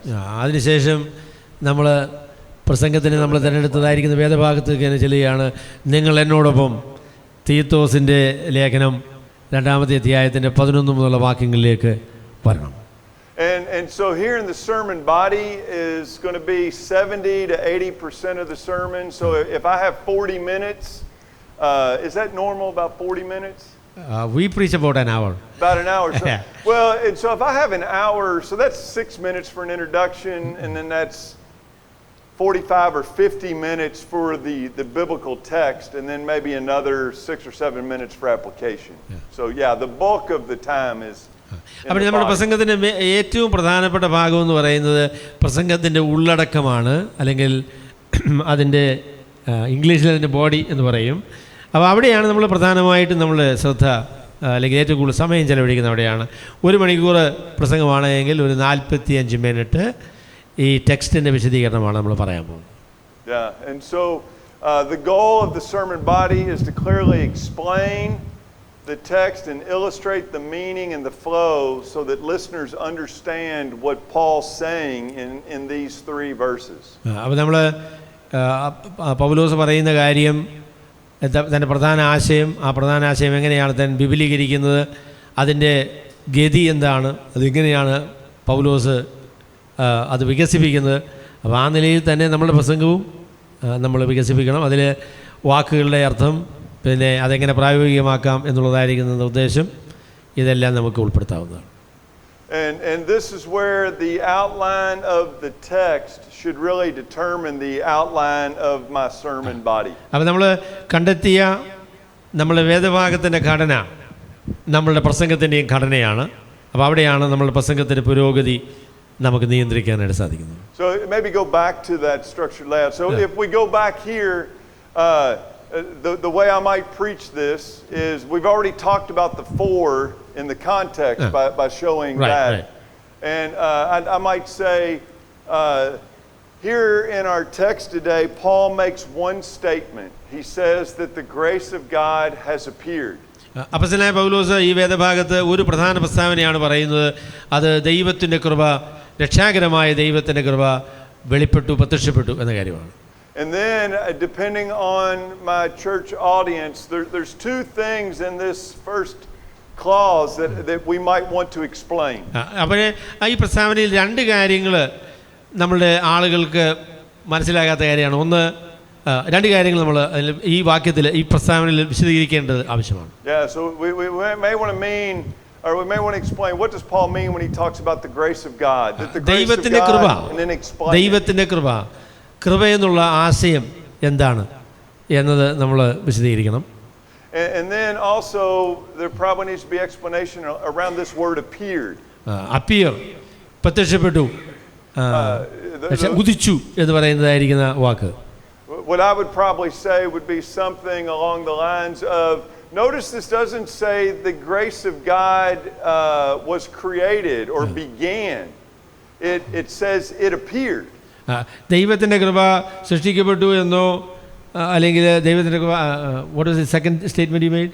That it wasn't created or it didn't just begin. Like the grace of God ഉത്ഭവിച്ചു എന്ന നിലയിലുമല്ല, ദൈവത്തിൻ്റെ കൃപ പ്രത്യക്ഷപ്പെട്ടു അല്ലെങ്കിൽ ദൈവത്തിൻ്റെ കൃപ ഉദിച്ചു എന്നതായിരിക്കുന്ന വാക്കാണ് ഉപയോഗിച്ചിരിക്കുന്നത്. This word appeared, and this way I might illustrate it, this word appeared is used in the book of Acts. അപ്പോസ്തല പ്രവൃത്തികളിൽ ഉപയോഗിച്ചിട്ടുള്ള വാക്കാണ് ഈ ഉദിച്ചു എന്ന് പറയുന്നതായിരിക്കുന്ന വാക്ക്. And I forget the reference, but it's when Paul is in the sea and it says the storm has been for 14 days and it says finally on the 15th day the sun appeared. Same word. അവിടെ അപ്പോസ്തലനായ പൗലോസ് 27-ാമത്തെ അധ്യായം 27-ാമത്തെ അധ്യായത്തിൽ അവർ കടലിൽ 15 ദിവസം സൂര്യനെയോ നക്ഷത്രങ്ങളെയോ കാണാതെ അവർ ഇരുന്നു. അതിനുശേഷം 15-ാമത്തെ ദിവസം സൂര്യൻ ഉദിച്ചു എന്ന് പറയുന്ന ഒരു സ്ഥാനമുണ്ട്. So was God a God of wrath in the Old Testament and then a God of grace in the New, like he changed his mind and became a God of grace in the New Testament? We would say no, that God has always been a God of grace, but that God of grace, just like that sun was always there, it was just not revealed yet. Now that grace of God in Christ has appeared. അവിടെ പഴയ നിയമത്തിൽ ദൈവം കോപത്തിൻ്റെ ദൈവവും പുതിയ നിയമത്തിൽ ദൈവം കൃപയുടെ ദൈവവും അങ്ങനെയല്ലല്ലോ. ദൈവത്തിൻ്റെ വചനം നമ്മളോട് പറയുന്നത് എല്ലാ കാലത്തും ദൈവം കൃപയുടെ ദൈവമാണ്. എന്നാൽ ഈ 15 ദിവസം സൂര്യനെ കാണാതിരുന്നു, അവർ നക്ഷത്രത്തെ കണ്ടില്ല എന്ന് പറയുന്ന കാരണം അത് കാർമേഘ മുഖരിതമായി കാർമേഘം കൊണ്ടത് മറഞ്ഞു നിന്നതാണ്. ദൈവത്തിൻ്റെ കൃപ കാണാതെ വണ്ണം ഒരുപാട് കാർമേഘങ്ങൾ ലോകത്തിൻ്റെ ചരിത്രത്തിൽ നമുക്ക് കാണാൻ പറ്റും. എന്നാൽ ഇപ്പോൾ ഇതാ അത് നീങ്ങി ദൈവത്തിൻ്റെ കൃപ ഉദിച്ചിരിക്കുന്നു. And so then oftentimes I will ask questions to the audience that the text answers. So it may say here, so why is it important to Paul to stress that God's grace has appeared? Well, he's going to give us 2 reasons. അപ്പോൾ ദൈവത്തിൻ്റെ കൃപ പ്രത്യക്ഷപ്പെട്ടതിനെക്കുറിച്ച് ഉദിച്ചതിനെക്കുറിച്ച് അപ്പോസ്തലനായ പൗലോസ് പറയുന്നതിനുള്ള കാരണം എന്താണ്? 2 പ്രധാന കാരണങ്ങൾ അപ്പോസ്തലനായ പൗലോസ് ഈ വാക്യത്തിൽ പറയുന്നുണ്ട്. And working with the English here, we would say, well, the first reason, you'll notice the first reason or the first result of grace appearing is that it brings salvation to all men. English പരിഭാഷ അനുസരിച്ച് പറയുമ്പോൾ അതിന് ഒന്നാമത്തെ ഫലം എന്നത് എല്ലാ മനുഷ്യർക്കും രക്ഷിക്കപ്പെടുവാൻ കഴിയുന്ന നിലയിലാണ് ഈ കൃപ വെളിപ്പെട്ടത് എന്നതാണ്. And depending on the knowledge of my audience, I might highlight that really this is saving grace.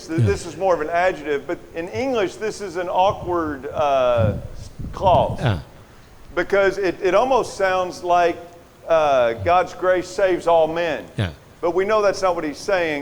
I think what he's saying in this translation is it makes it available. Right.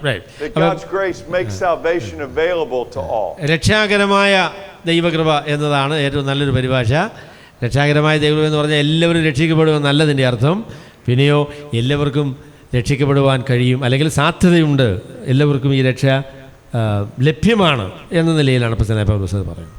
And so what Paul is saying is it's important that grace appeared because grace, the appearance of God's grace makes salvation possible.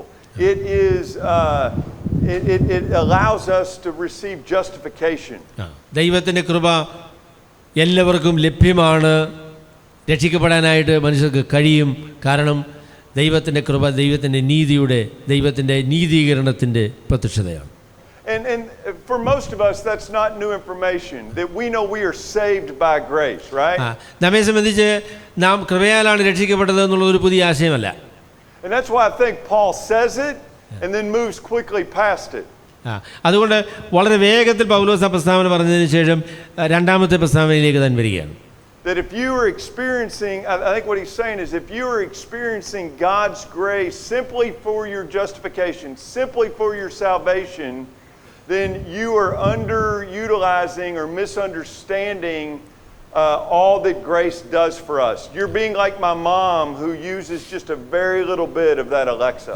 അവിടെ നമ്മുടെ പാപത്തിന് ശിക്ഷയിൽ നിന്ന് രക്ഷപ്പെടുക എന്ന ഒരു കാര്യം മാത്രമാണ് ദൈവകൃപയിൽ സംഭവിച്ചിരിക്കുന്നത് എന്നാണ് നിങ്ങൾ ധരിച്ചിരിക്കുന്നതെങ്കിൽ എന്നെ അമ്മയ്ക്ക് പറ്റിയതുപോലെ കമ്പ്യൂട്ടറിൻ്റെ 001 ഭാഗം മാത്രം ഉപയോഗിക്കുന്ന അമ്മയെപ്പോലെ ദൈവകൃപയുടെ 001 ഭാഗം ഉപയോഗിക്കുന്ന ആളുകൾ എന്ന നിലയിലേക്ക് നമ്മളായിത്തീരും. That Paul says a second result of this grace of God appearing is that grace instructs us. ദൈവകൃപയുടെ രണ്ടാമത്തെ പ്രത്യേകത, ദൈവത്തിൻ്റെ കൃപ നമ്മെ ശിക്ഷിച്ച് നടത്തുന്ന അല്ലെങ്കിൽ നമ്മെ ദൈവത്തിന് ഉപദേശിക്കുന്ന ദൈവത്തിൻ്റെ കൃപയാണ്. That I am saved by grace, but I am also sanctified by grace. ഞാൻ കൃപയാൽ രക്ഷിക്കപ്പെട്ട ഒരാളാണ്, അതുപോലെ തന്നെ കൃപയാൽ വിശുദ്ധീകരിക്കപ്പെടുന്ന ഒരു വ്യക്തിയുമാണ്. How does Paul say it in Philippians? I work out my salvation with fear and trembling, knowing that it is God who works it out in me, that God is working. അപ്പോസ്തലനായ പൗലോസ് Philippi ലേഖനത്തിൽ പറയുന്ന പോലെ ഭയത്തോടും വിറയലോടും കൂടെ നിങ്ങളുടെ രക്ഷയ്ക്കായി പ്രവർത്തിപ്പീൻ, കാരണം ഇച്ഛിക്കുക എന്നതും പ്രവർത്തിക്കുക എന്നതും ദൈവം തന്നെയാണ് തിരുവുള്ളമുണ്ടായി നമ്മിൽ ചെയ്യുന്നത്. And then I might say something like, so grace is our school teacher. Grace is what is changing me. ദൈവത്തിൻ്റെ കൃപയാണ് നമ്മളെ രൂപപ്പെടുത്തുന്നത്, ദൈവത്തിൻ്റെ കൃപയാണ് നമ്മൾ ഉപദേശിക്കുന്നത്. And this school teacher really has two classes. One class is this class of denial, that grace instructs me to deny. And the other class is this class of living, that grace instructs me in ways I should live. അവിടെ ദൈവത്തിൻ്റെ കൃപ എന്ന അധ്യാപകൻ എന്നെ രണ്ട് കാര്യം പഠിപ്പിക്കുന്നുണ്ട്. ഒന്ന്, ഞാൻ ഉപേക്ഷിക്കേണ്ട കാര്യങ്ങളാണ്. രണ്ട്, ഞാൻ ജീവിക്കേണ്ട അല്ലെങ്കിൽ ഞാൻ സ്വീകരിക്കേണ്ടതായിരിക്കുന്ന കാര്യങ്ങളാണ്. And as one who has received salvation, there are things I should no longer do. The Puritans would speak about mortification of sin, the putting to death of the sin that's in my life. That's this idea. The putting off of the old man might be something you would use to illustrate this as well. ഇത് അപ്പോസ്തലനായ പൗലോസ് മറ്റിടങ്ങളിൽ പറയുന്ന പ്രസ്താവന തന്നെയാണ്. നമ്മുടെ ജഡത്തിൻ്റെ താല്പര്യങ്ങളെ നമ്മൾ മരിപ്പിക്കുക എന്നതായിരിക്കുന്ന പ്രസ്താവന അപ്പോസ്തലനായ പൗലോസിൻ്റെ പ്രസ്താവനയാണ്. അത് പ്യൂരിറ്റൻസ് വളരെ ഊന്നി പറഞ്ഞ ഒരു ആശയമാണ്. Mortification of the flesh, mortification of sin, അല്ലേ? And the second class I have is instruction in there are things that I would not naturally do that I now must begin to do. There are things I must stop, I must mortify, and the Puritans would call this vivification. That there are things that I now must begin to do because of my salvation. നമ്മളുടെ ജഡത്തിൻ്റെ താല്പര്യങ്ങളെയും ഇച്ഛകളെയും മരിപ്പിക്കുന്നു എന്ന് മാത്രമല്ല, ദൈവത്തിൻ്റെ പരിശുദ്ധാത്മാവിനാൽ ദൈവം നമ്മിൽ സൃഷ്ടിച്ചിരിക്കുന്ന നീതിക്ക് വേണ്ടി ജീവിക്കുവാനുള്ള ആ കരുത്തിനെ നാം ശക്തീകരിക്കുന്നു എന്ന കാര്യവും ദൈവവചനത്തിൻ്റെ പ്രഖ്യാപനമാണ്. And then if I had an hour to preach this, I would unpack, or I would unpack is not a good word. I would describe or explain each of these words. അവിടെ ഒരു മണിക്കൂറുണ്ടെങ്കിൽ ungodliness എന്നുള്ളതായിരിക്കുന്ന വാക്ക്, worldly decides എന്ന് പറയുന്നതായിരിക്കുന്ന വാക്ക്, പിന്നെ righteous living, sensible living, godly living. അപ്പോൾ ഈ വിഷയത്തെക്കുറിച്ചൊക്കെ നമുക്ക് ഒരുപാട് പ്രസംഗിക്കാൻ പറ്റുന്ന കാര്യങ്ങളാണ്. So, and you'll notice some things that ungodliness is singular. It has the idea, I think, I'd want to do more study, but it has the idea of to deny just that tendency to sin, and then worldly desires gets into, this is plural, and would speak more to the actual sins I'm committing, if that makes sense. Does that make sense? Okay. Ungodliness എന്ന് പറയുന്ന, അഭക്തി എന്ന് പറയുന്ന വാക്ക് ഏകവചനത്തിലാണ് ഉപയോഗിച്ചിരിക്കുന്നത്. അഭക്തി എന്ന് പറയുന്നത് പാപത്തിൻ്റെ ആ പ്രവണത എന്ന നിലയിലാണ് ആ ആശയം വരുന്നത്. എന്നാൽ ലോകത്തിൻ്റെ മോഹം എന്ന് പറയുന്ന ബഹുവചനമാണ്. അപ്പോൾ പാപത്തിൻ്റെ പ്രവണത പ്രത്യക്ഷപ്പെടുന്നത് പാപത്തിൻ്റെ പ്രവൃത്തികളിലൂടെയാണ്. ആ പാപത്തിൻ്റെ പ്രവൃത്തികളെ വിശദീകരിക്കുന്നതാണ് മോഹങ്ങൾ എന്ന് പറയുന്ന കാര്യം. And so after I unpack all these things, you'll notice we've only done half of the paragraph. അപ്പോൾ ഇത്രയും പറഞ്ഞിട്ടും ഈ പാരഗ്രാഫിൻ്റെ പകുതിയായിട്ടുള്ളൂ. That half of the paragraph is really hanging off this word looking. അതിൻ്റെ പകുതി ഭാഗം നിൽക്കുന്നത് നോക്കുക അല്ലെങ്കിൽ നോക്കിക്കൊണ്ടിരിക്കുക, അല്ലേ? കാത്തിരിക്കുക, അല്ലേ? കാത്തുകൊണ്ട് എന്ന് പറയുന്ന. I think I would say that the grace of God brings salvation. It instructs me to deny and to live. But the reality is, if my Christian faith just becomes do's and don'ts, that's a very shallow and moralistic faith. അപ്പോൾ നമ്മുടെ ക്രിസ്തീയ ജീവിതം എന്ത് ചെയ്യുന്നു എന്ത് ചെയ്യാതിരിക്കുന്നു എന്നതിൽ മാത്രം ഒതുങ്ങി നിൽക്കാനായിട്ട് നമുക്ക് സാധിക്കില്ല. അങ്ങനെയുള്ള നിർദ്ദേശങ്ങളാണ് ക്രിസ്തീയ ജീവിതത്തിൻ്റെ ആകെത്തുകയെങ്കിൽ അത് ഒരു സദാചാരം എന്നല്ല പറയുന്ന മോറലിസ്റ്റിക് സാരോപദേശ പ്രസംഗം ജീവിതം എന്ന് നമുക്ക് പറയാൻ പറ്റും. That in many ways, to me, this is the beautiful part of the passage. യഥാർത്ഥത്തിൽ ഈ രണ്ടാമത്തെ ഭാഗമാണ് അതിലെ ഏറ്റവും മനോഹരമായിരിക്കുന്ന ഭാഗം. That grace doesn't say, don't do that, do that, but it says, look to Him. കൃപയുടെ നോട്ടം എന്ന് പറയുന്നത് നിങ്ങളിത് ചെയ്യണ്ട എന്നുള്ളതല്ല, പിന്നെയോ കർത്താവിനെ നോക്കുക എന്ന് പറയുന്ന കാര്യമാണ്.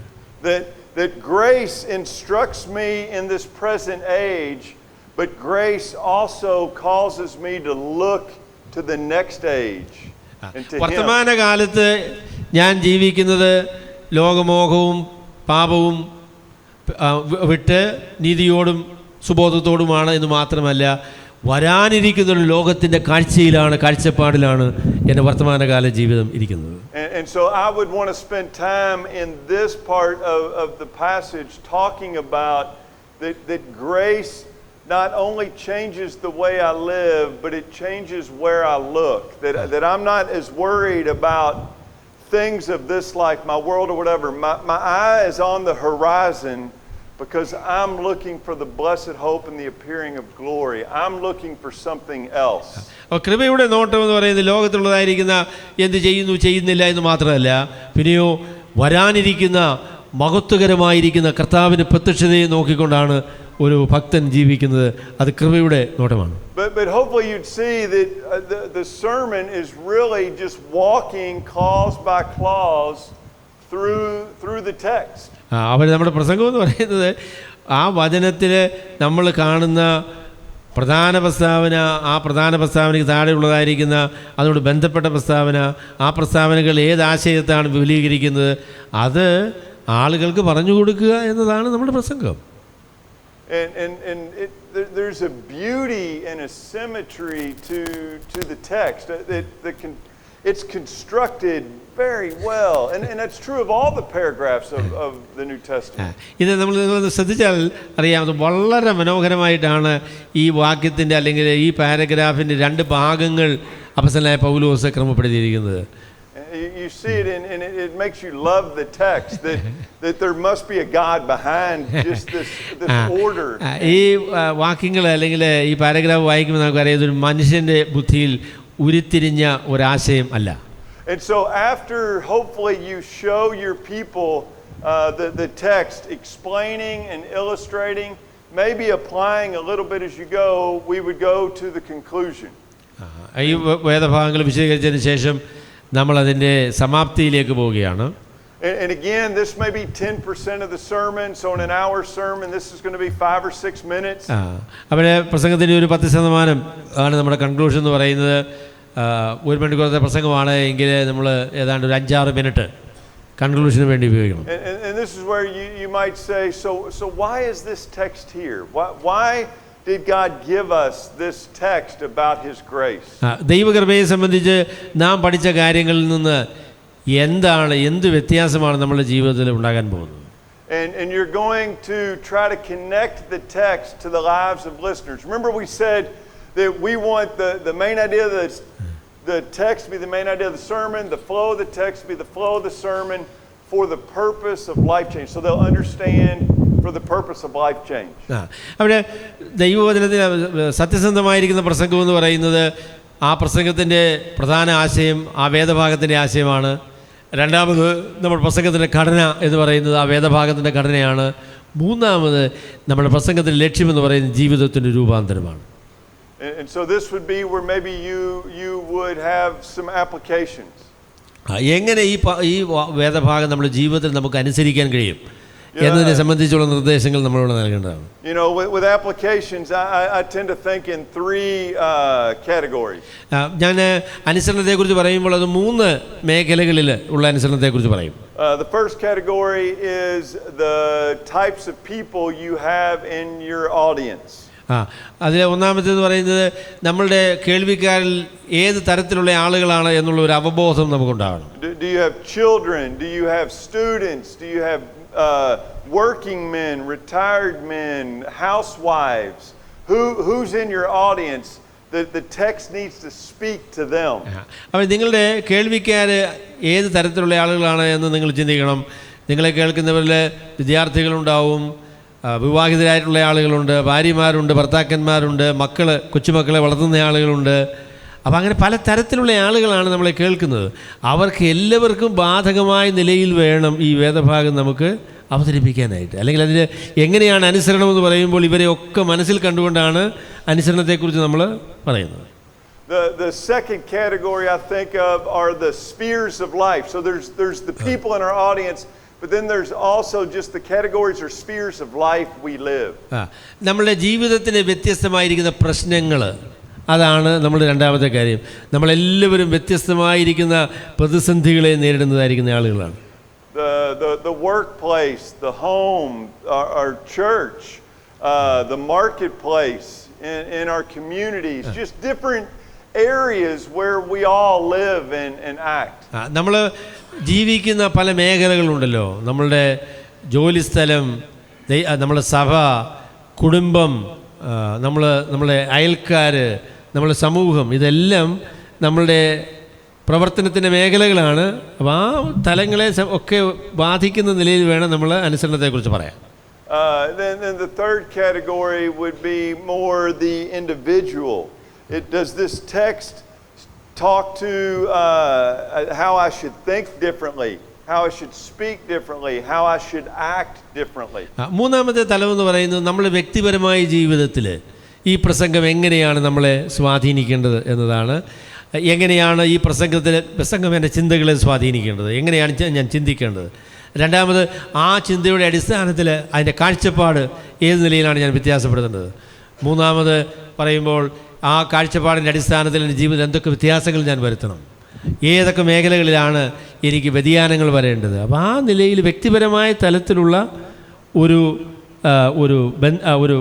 പ്രത്യേക ഊന്നൽ നമ്മുടെ പ്രസംഗത്തിൻ്റെ ആപ്ലിക്കേഷനിൽ ഉണ്ടാകണം. And you can't think through all those. You can't have an application in all those categories every Sunday, but those are ways to think about your people. അതായത് നിങ്ങളുടെ ഒരു പ്രസംഗത്തിൽ ഇവരെല്ലാം ബാധിക്കുന്നവരെയൊക്കെ എല്ലാം ജീവിത വ്യതിയാനം വരുത്താൻ പര്യാപ്തമായിരിക്കുന്ന നിർദ്ദേശങ്ങളൊന്നും നമുക്ക് കൊടുക്കാൻ പറ്റുകയില്ല. എന്നാൽ പ്രസംഗത്തെക്കുറിച്ച് ചിന്തിക്കുമ്പോൾ നമ്മളെ കേൾക്കുന്ന ആളുകൾ ഏതൊക്കെ തലങ്ങളിലുള്ളവരാണ് എന്ന കാര്യത്തെക്കുറിച്ച് നമ്മൾ ചിന്തിക്കണം. I remember a statement by Bill Lawrence, and he said, a good preacher, when people listen to him, they should think that, man, this guy has read my journal or he was listening to my private conversation. That's right, yeah.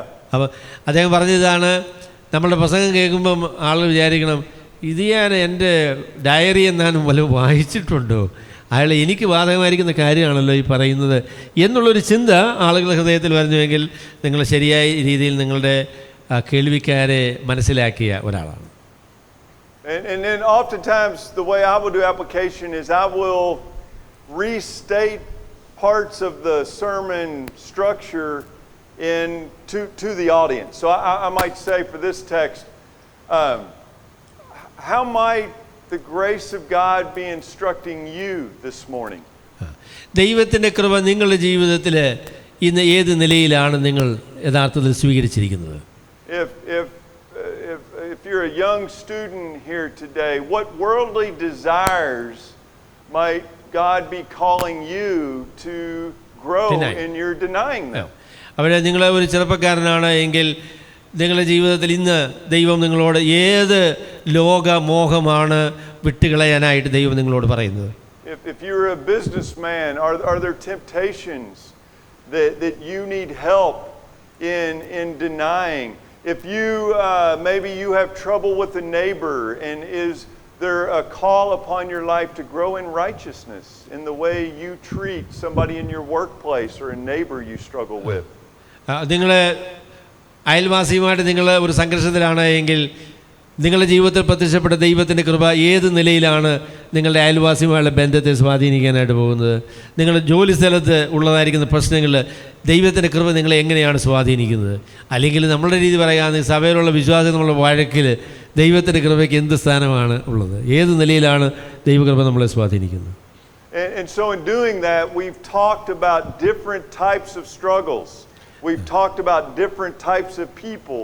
And it just prompts people to think, what is God saying to me today? What is grace saying to me? അതുകൊണ്ട് നമ്മൾ പ്രസംഗം കേൾക്കുന്ന വ്യത്യസ്തരായിരിക്കുന്ന ആളുകൾ, നമ്മൾ പ്രസംഗം കേൾക്കുന്ന ആളുകളുടെ വ്യത്യസ്തമായിരിക്കുന്ന പ്രശ്നങ്ങൾ, അവരുടെ വ്യത്യസ്തമായിരിക്കുന്ന അവർ ഇടപെടുന്ന മേഖലകൾ, അതൊക്കെ നമ്മുടെ പ്രസംഗത്തിൽ അങ്ങനെയുള്ള ആളുകൾക്ക് എങ്ങനെ നമ്മുടെ പ്രസംഗം പ്രയോജനപ്പെടുമെന്നുള്ള നിലയിൽ അതിനെക്കുറിച്ച് ചിന്തിക്കണം.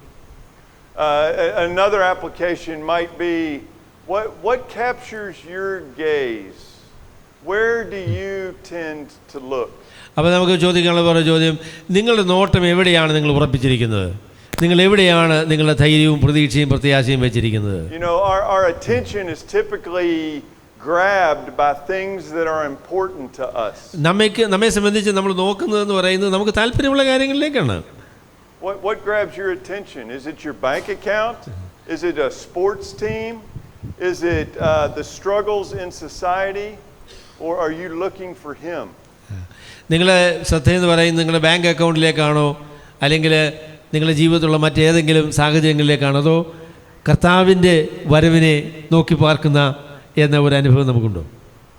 And so you just want to use those applications to give people a few moments to think over the text and be challenged to how it may cause life change for them. അപ്പോൾ അതുകൊണ്ട് ആളുകളുടെ ജീവിതത്തിൽ വ്യതിയാനം വരിക എന്ന ലക്ഷ്യത്തോടു കൂടെയാണ് നാം പ്രസംഗിക്കുന്നത്. Somebody has said that we are preaching for a verdict. What's that? We are preaching for a verdict. That's right. That's exactly right. And do you do application differently, or? You know, I would like to probably use this application as I go along. Okay, so you may even share that with them, that you'll do it that way. Right. അപ്പോൾ ഞാൻ എൻ്റെ പ്രസംഗത്തിൽ ചെയ്യുന്ന കാര്യം എന്ന് പറയുന്നത്, ഓരോ പ്രസംഗത്തിൻ്റെ പോയിന്റും പറയുമ്പോൾ അതെങ്ങനെ നമ്മുടെ ജീവിതത്തിൽ അപ്ലൈ ചെയ്യാൻ പറ്റും എന്ന നിലയിലാണ്. അല്ലാതെ അവസാനം ആപ്ലിക്കേഷൻ എല്ലാം കൂടെ പറയാം എന്നുള്ളൊരു രീതിയല്ല ഞാൻ ഉപയോഗിക്കുന്നത്. Probably I'll share a story about what happened in a sermon. ഞാനൊരു സ്ഥലത്ത് ചെന്ന് പ്രസംഗിച്ച് കഴിഞ്ഞപ്പം ഒരാൾ വന്നിട്ട് ചോദിച്ചു, അച്ചായന് അതെങ്ങനെ അറിഞ്ഞേ എന്ന് ചോദിച്ചു. അപ്പോൾ ഞാൻ ചോദിച്ചു, ഏത് കാര്യമാണ്? അല്ല, അച്ചായൻ അറിഞ്ഞല്ലോ, അച്ചായനെ പ്രസംഗത്തിൽ പറഞ്ഞപ്പോൾ അച്ചായൻ അറിഞ്ഞ നിലയിലാണല്ലോ പറഞ്ഞത്. അപ്പോൾ ഞാൻ പറഞ്ഞു, ഏത് കാര്യമാണ്? അച്ഛൻ അറിയാതാന്നോ പറഞ്ഞത്? ഞാൻ പറഞ്ഞു, ഞാനൊന്നും അറിഞ്ഞില്ല, അത് ഞാൻ ദൈവാത്മാവിലൊക്കെ പറഞ്ഞതേ ഉള്ളൂ. അപ്പോൾ പറഞ്ഞു, അച്ചായ ഞാനിന്ന് വൈകിട്ട് അങ്ങോട്ട് വരുന്നുണ്ട്, എനിക്ക് ചില കാര്യങ്ങൾ പറയാനുണ്ട്. So you know the spirit of God, I talked about the common struggles of മാൻ. മനുഷ്യൻ്റെ ജീവിതത്തിലുള്ള വ്യക്തിബന്ധങ്ങളിലെ ബുദ്ധിമുട്ടുകളെക്കുറിച്ചാണ് ഞാൻ പറഞ്ഞത്. അപ്പോൾ ഈ മനുഷ്യന് വിചാരിച്ചു അദ്ദേഹത്തിനുണ്ടായ പ്രത്യേക ഒരു പ്രശ്നം ഞാൻ അറിഞ്ഞിട്ട് അതിനെക്കുറിച്ചാണ് പറയുന്നത് എന്ന് അദ്ദേഹത്തിന് തോന്നി. എനിക്കത് ഭയങ്കര ഇഷ്ടമായി. അപ്പോൾ ഞാൻ വിചാരിച്ചു, that's a good application. And so this is what I said. I was speaking, and then one young man came to me and he said, "Sir, did you know what happened to my life?" I said, What happened? You didn't know that? I said, what? He said, you were speaking. I thought that he was talking about me. Really? And I said, I don't know. And they said, I'm coming to talk to you because I have something to share with you. And then he came and he shared what is happening in his life. And it was something very hot. Yeah, that's beautiful. That's beautiful. And that's, Isaiah 55 says that God's, just like the rain that falls from the sky, God's word will not return to him void, that God will use his word. Remember 12 hours ago, we said one of the means of grace that God uses is our preaching of his word.